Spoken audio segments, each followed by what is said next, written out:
Billy? Ayan. So, ako po ay graduate ng IT. So, Kaya mahilig mag-edit. mahilig po talaga ako sa mga video, editing. Tapos at the same time, nagtrabaho rin po ako sa Makati. Ayan. Actually, nakatrabaho ko po sila Boss Toyo, naging editor din po ako nila Boss Toyo.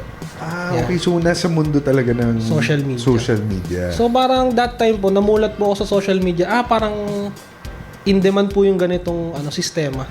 So, after a year po, nagtrabaho rin po ako sa isang company rin sa Makati na video editing din po siya. So, sa marketing side po. So, after po nung pandemic po, nagkaroon po ng retrenchment. So, isa po ako sa naalis. Siguro hindi po ako magaling. Ganun. Parang ganun. So, ikaw yung aalisin namin kasi hindi ko baka sabi ng boss mo, ang ginagawa lang nitong content, puro manok. Hindi to bagay sa corporate. So, ayun po, after po nun, syempre medyo nagmukmuka po kasi natanggal ka nga po sa trabaho. Sa dami nang aalisin, bakit ako? Pero yun po pala, may plano po pala si Lord dun sa nangyayari. So, ayun po, nag-start po kami ni Papa ng Rhode Island po, tsaka yung mga paitlugin po na manok.